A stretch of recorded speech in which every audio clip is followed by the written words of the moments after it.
Bienvenidas amigas y amigos a un programa más de Conversando con Correa. Argentina, nuestra querida Argentina, un país maravilloso, exportador de alimentos, pero sumido en una profunda crisis económica. Acaba de inaugurar nuevas autoridades, nuevo gobierno nacional y también en la provincia de Buenos Aires, nuevo gobernador. Nos encontramos con Axel Kicillof, el flamante gobernador de la provincia de Buenos Aires, de formación economista, uno de los cuadros jóvenes que tiene no solo Argentina, sino la patria grande. Bienvenido, Axel, y gracias por aceptar la invitación. No, gracias. Estaba pendiente hace tiempo. La verdad que, Rafael, un gusto verte. Y un gusto poder charlar un rato con vos y con los que nos miren, ¿no? Los factores para la victoria. Ganaron la provincia de Buenos Aires, tenías una contendora bastante importante, fuerte, con un muy buen perfil, y esa esplendorosa victoria a nivel nacional en una sola vuelta. Sí, es un tema nunca saldado, ¿no? Pero yo tengo mis propias hipótesis, por supuesto. Creo primero que fue un pésimo gobierno. Un pésimo gobierno desde el provincial, en plena sintonía con el gobierno nacional. Un mal plan, horrible plan, con un resultado horrible, pero con muchísimo blindaje mediático, con muchísimo marketing político. Fue un gobierno, Argentina sufrió experiencias y experimentos neoliberales como el que tuvimos ahora, de valorización financiera, de lo mismo, endeudamiento y fuga de capitales, destrucción del tejido industrial, exclusión social, pasó varias veces en la historia argentina. Este episodio tuvo la particularidad, podríamos decirlo así, nunca se mintió tanto sobre lo que se estaba haciendo en la economía. Después podemos hablar de muchas facetas más, pero me pongo en este. Mientras al ciudadano, a la ciudadana, a los y las bonaerenses la vida le caía en picada, en la televisión decían que todo iba fenómeno, que todo iba genial, que había que esperar, tener paciencia, hacer el sacrificio. Se usaron metáforas de todo tipo, de un barco, de la luz al final del túnel, de la lluvia de inversiones, meteorológica, geográfica, geológica. Todo mentira. Se estaba aplicando el mismo plan de siempre. Y creo que nuestro pueblo, afortunadamente, como todos sabíamos, por más que a veces los canales de televisión oficiales, los grandes diarios bombardean y bombardean con falsas buenas noticias o falsas esperanzas, la vida cotidiana se impuso. Entonces fue un muy mal plan con una devastación que ha generado. Esto por la negativa.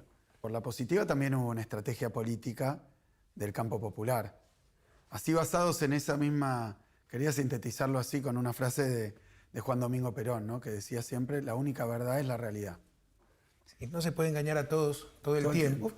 6 meses, un año, puedes creer que ahora es lo correcto, antes era lo equivocado, ahora estás bien, antes estaba mal, pero después de 2 años, 3 años, la gente dice, vivo mucho peor, ya basta. Yo espero, lo espero realmente, que sin persecuciones, sin venganzas, sin revanchas, la sociedad también se dé cuenta de esto para poder mejorarlo. Néstor decía, sin odio, pero con memoria, Néstor Kirchner. Porque si no aprendemos del pasado, estamos condenados a repetirlo.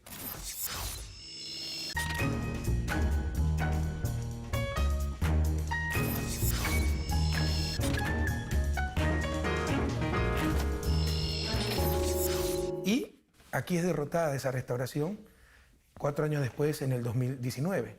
Pero ¿qué pasa con Bolivia? ¿Qué pasa con Brasil? ¿Qué pasa con Ecuador? Estamos en un momento de luces y sombras para América Latina. Yo creo que estamos en un momento que está asociado también con fenómenos mundiales y no me quiero poner a hablar, como decía un viejo profesor mío de economía, del universo y sus alrededores, ¿no?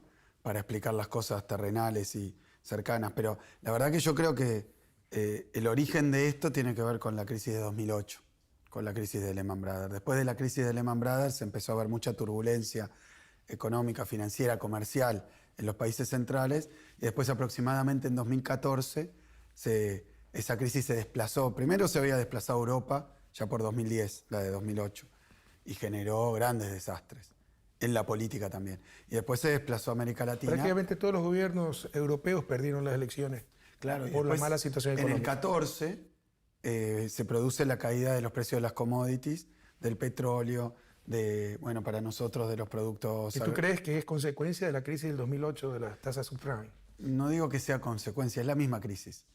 Lo que pasa es que esa crisis se ha trasladado, por decirlo así, y se convirtió en una especie de tren fantasma, le decimos acá, a esos trenes en los parques de diversiones donde va recorriendo estaciones. Porque yo estaba en el poder en el 2014 y nosotros identificamos claramente ese año como el momento en que empiezan a reconstituirse las fuerzas de derecha, a formar coaliciones nunca antes vistas, con recursos ilimitados, con discurso articulado, con coordinación entre prensa nacional, prensa internacional, y se nos vinieron con todo. Yo era ministro de Economía de la Argentina y cuando la crisis llega acá, obviamente los gobiernos de América Latina empiezan a sufrir las consecuencias de esa situación económica mundial y a tomar medidas muchas veces de emergencia, pero a veces no del todo simpáticas. Entonces también la sociedad, que no termina de entender qué es lo que está ocurriendo, porque son fenómenos muy grandes y a veces nosotros no terminamos de explicarlo perfectamente bien como gobiernos, entonces, bueno, lo que sufren es una ralentización del crecimiento, dificultades, más tensión económica, y eso da lugar a veces para que los sectores conservadores empiecen a acusar a los gobiernos populares, sin tomar en cuenta la tarea titánica que se hizo en Ecuador, allí con lo que tuvieron con la cuestión bancaria, acá con la crisis de 2001, para recuperar la economía y ponerla ahí. Solo sostenerla era una proeza, pero le critican que no siga creciendo tan fuerte como antes, como si fuera un error de las políticas. Y cuando llega esa derecha al poder, destruye todo, porque deja, lo peor que se puede hacer ante una crisis mundial es dejar desamparadas las economías nacionales, no usar todos los instrumentos que tiene. Lo que hiciste vos en Ecuador, lo que hiciste en Ecuador fue usar todos los instrumentos de un Estado nacional, aun cuando los Estados nacionales en épocas de globalización están equipados con poca capacidad de defensa. Limitada. Más limitadas que antes. Sí, pero es economía política. O sea, algunos creen que el fin de la política económica es la estabilización, entendida como control de la inflación, como que si la inflación per se son indicador de que la bienestar, política económica es la estabilidad macroeconómica. O no es así. Mientras mayor neutralidad del Estado en el sistema, mejor, como que si el mercado es el modelo perfecto y cualquier cosa que se aparte de la perfección del mercado es pérdida. Y otros consideramos que el principal rol de la política económica es conservar, proteger la producción y el empleo Absolutamente. nacional. Eso, lo que pasa es que obviamente no se puede evitar que tenga efectos y que eso genere tensiones internas, porque las medidas que se toman ya no son en un marco de crecimiento mundial o de estabilidad mundial, sino de inestabilidad. Entonces se toman ciertas medidas y después la población las recibe como sostener lo que tienen a veces, pero no seguir en una dinámica de expansión.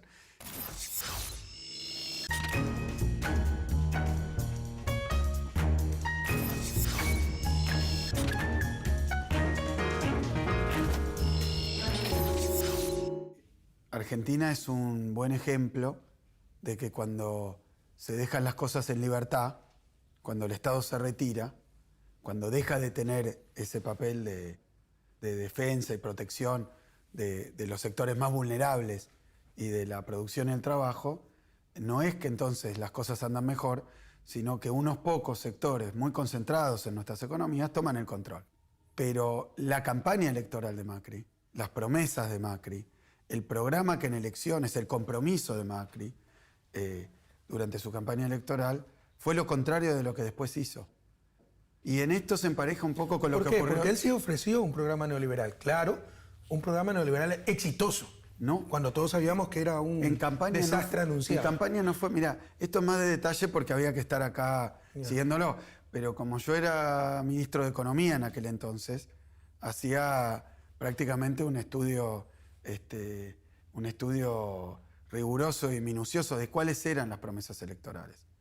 Macri prometía que no iba a haber inflación. Macri prometía... Pero como producto del programa que iba a aplicar. Nunca habló de su programa. O sea, todo el mundo sabía que Macri era neoliberal. A ver, todo el mundo sabe, y sabía probablemente, que Macri era una persona de ideas muy conservadoras, neoliberales. Porque él había tenido en su historia personal, como empresario, política, había demostrado su apoyo a diferentes gobiernos de ese signo. Ahora, la campaña contrató un asesor que ustedes conocen bien, y fue una campaña absolutamente mentirosa. Nosotros la denominábamos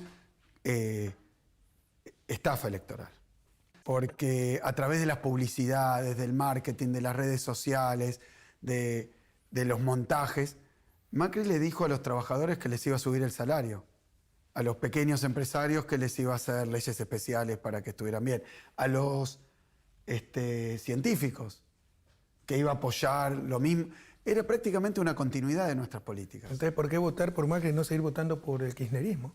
Porque él, incluso, en aquellos puntos donde nuestro gobierno tenía alguna discusión con algunos sectores de nuestra base política, le dijo, bueno, lo que no les da el gobierno anterior, se los voy a dar yo. Fue una campaña de una mentira tras otra. Por eso yo digo, sí, pero fue una estafa electoral, deliberada. No fue irresponsable porque, mirá de lo que no, quiero poner esto porque es una perlita que me parece que explica de qué se trató este proceso político en la Argentina y por qué perdieron de una forma tan categórica ahora la última elección. Porque, por ejemplo, Macri dijo, voy a subir las jubilaciones. Y Macri dijo, incluso les voy a cobrar menos impuestos a los altos ingresos a aquellos que cobran un salario. Y esa era una discusión que había durante nuestro gobierno con sectores del movimiento obrero, de los trabajadores, que discutían, aún siendo peronistas, que ese impuesto habría que reducirlo o modificarlo. Porque es salario. Claro. Y Macri, cuando el concepto es ingreso, mayor ingreso, venga de la renta del capital o venga de la remuneración al trabajo, si son altos ingresos tienen que pagar impuestos. En nuestro gobierno, porque yo era ministro de Economía, de 11 millones de trabajadores, solamente un 10%, 1 millón de trabajadores aproximadamente, pagaban ese impuesto. Pero no vengo a defenderlo hoy, estaría bien o estaría mal. Macri le hicieron un guión, lo pusieron adelante de una cámara y dijo, en mi gobierno ningún trabajador va a pagar ese impuesto. Vótenme, que entonces va a pasar esto. En su gobierno, 4 años de gobierno, si antes pagaba 1 millón, terminaron pagando 2 millones. Y el primer ministro de Economía de Macri, un señor Alfonso Prat Gay, que fue el primer ministro, después lo echaron, después de haber sido sacado del gobierno, le hacen una entrevista y le dicen, pero ¿por qué su gobierno que había planteado la reducción o la quita de ese impuesto nunca lo hizo? ¿Por qué usted como ministro nunca lo hizo? Y este señor dice, nunca, en ninguno de los borradores de programa de gobierno, en ninguna de las discusiones previas a llegar al gobierno, siquiera se planteó la posibilidad de quitar ese impuesto. Entonces, mirá qué gravedad tiene esto.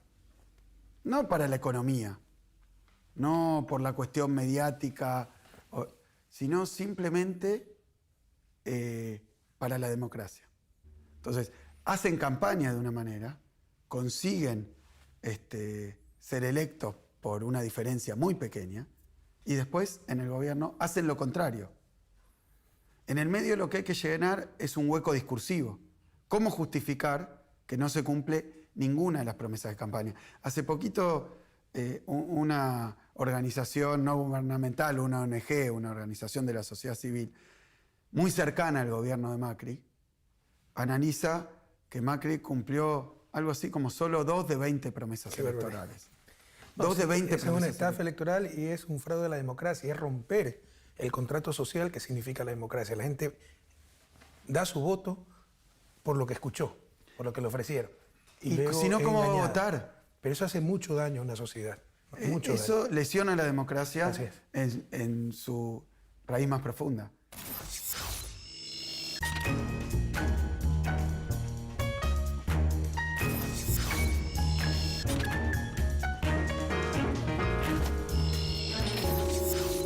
¿3% de crecimiento en el 2019?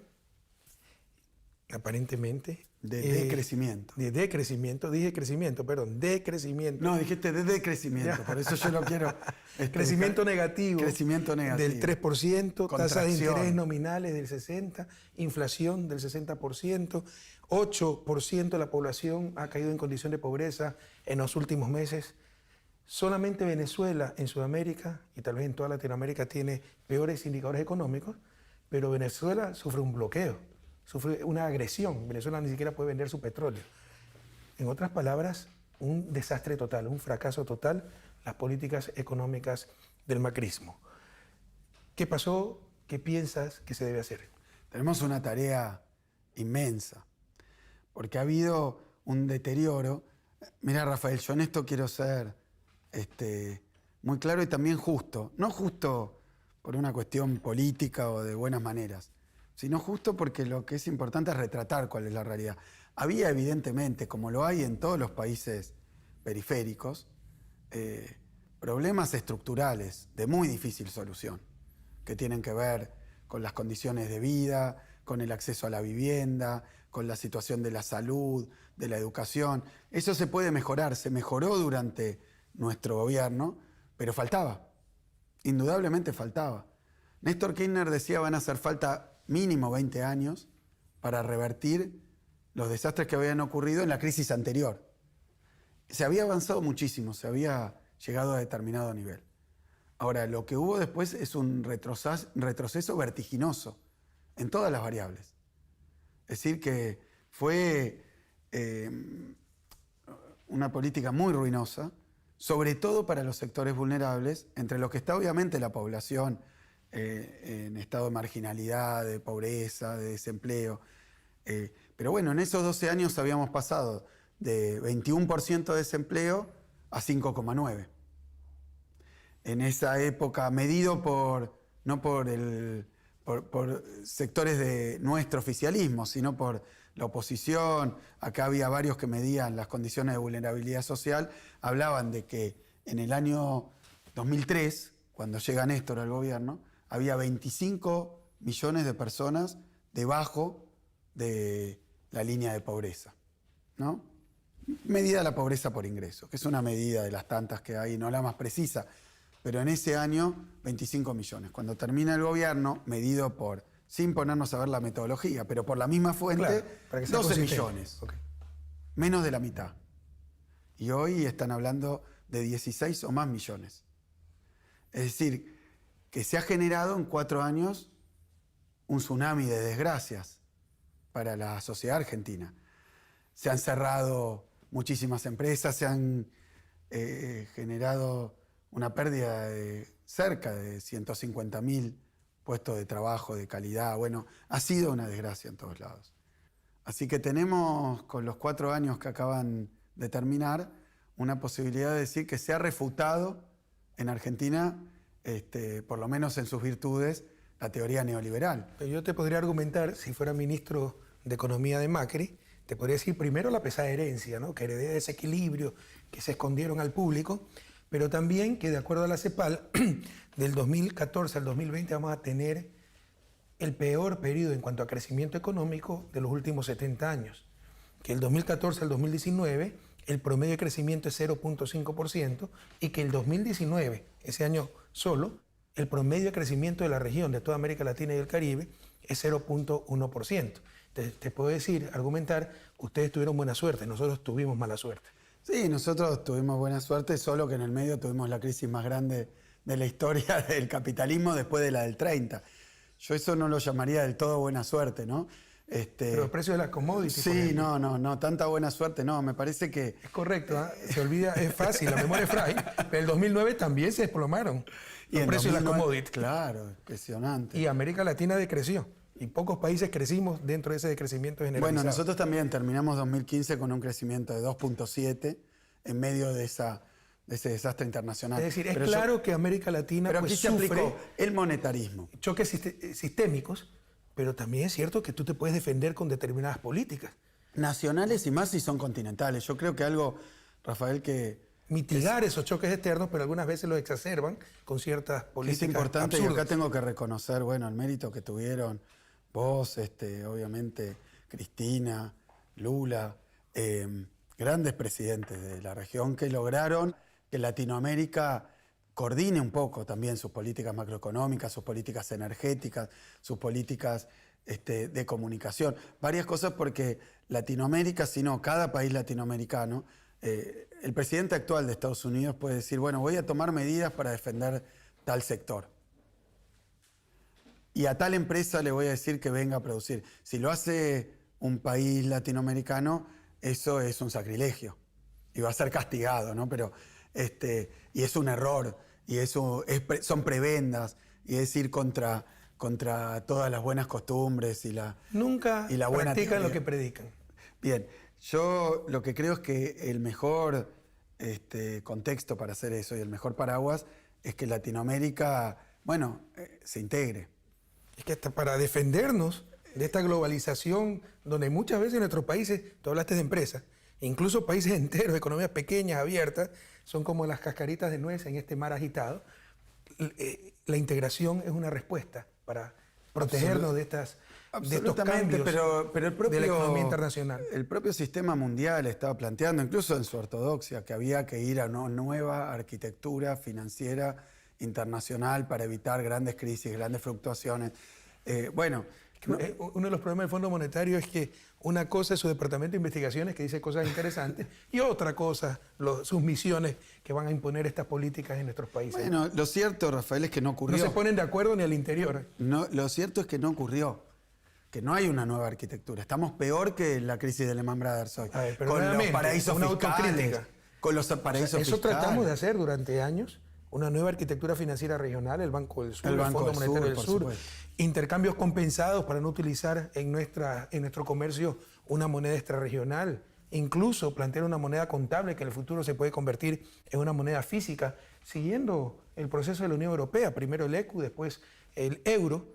Pero ¿por qué los países sudamericanos específicamente no avanzamos en aquello? Mira, yo creo que coincido, hubo una integración muy rápida y muy clara en lo político, por la afinidad, que tuvo efectos al interior del continente y también que planteó cuestiones a escala mundial importantísimas. Yo considero un triunfo de aquella política que las Naciones Unidas haya aprobado la resolución para las reestructuraciones de deuda. Primera vez que las Naciones Unidas, después del episodio de los fondos buitres, toma una resolución a escala mundial planteando que las reestructuraciones de deuda deben ser respetuosas de determinados principios, ¿no? El efecto de eso, creo que se dieron algunos pasos, pero fue más lenta, porque es más compleja también, y tiene que ser bien decidida, la integración financiera, la integración productiva, la integración energética. Nosotros, con Brasil en aquel momento, somos dos economías principales socios comerciales, ¿no? Entonces, hubo también elementos de avance. Pero creo que cuando se retome esa agenda, hay que empezar desde el primer día por las cuestiones más complicadas. Porque además hay que saber explicarlo bien. Hay que saber explicarlo bien y creo que en eso también tenemos que tomar ventaja de lo que está ocurriendo en este momento.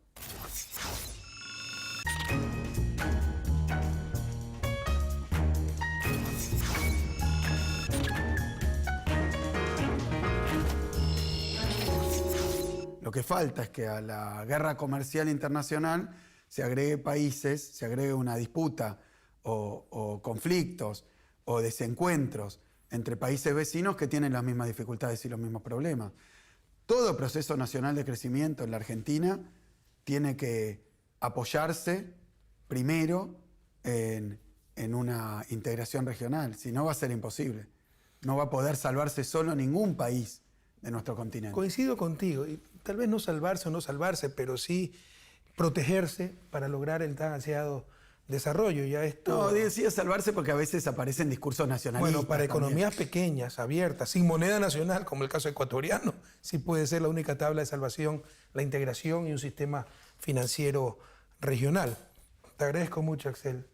Empezamos hablando de política argentina, política latinoamericana y acabamos hablando de desarrollo. ¿Y sabes qué? Es perfectamente normal. Los políticos latinoamericanos no podemos gastar el tiempo discutiendo en la próxima elección los espacios de poder como acostumbra. Llevamos 2 siglos en el subdesarrollo. El sentido de la política es superar esa condición de subdesarrollo, de pobreza, desigualdad, que nos ha acompañado desde que somos república independiente. No entiendo de otra forma la política. Mira, absolutamente. Yo creo que ahora con Alberto Fernández de presidente, con Cristina de vicepresidenta, acá en la provincia de Buenos Aires, con todo el trabajo que tenemos para hacer, también hay que mostrar otra forma de gobernar que la que usa el neoliberalismo. Hay que estar al lado de la gente, al lado de los que sufren, de los que necesitan. Eso también aquí en Argentina faltó muchísimo.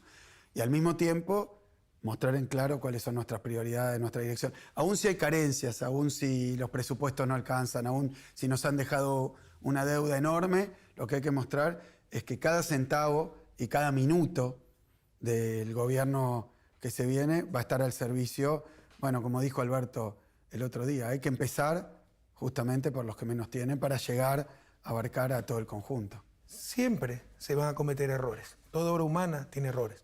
Pero el único error que no puede cometer el progresismo es estar en el lado equivocado de la historia. Gracias, Axel. Y para ustedes, queridas amigas y amigos, un fuerte abrazo y hasta el próximo programa de Conversando con Correa.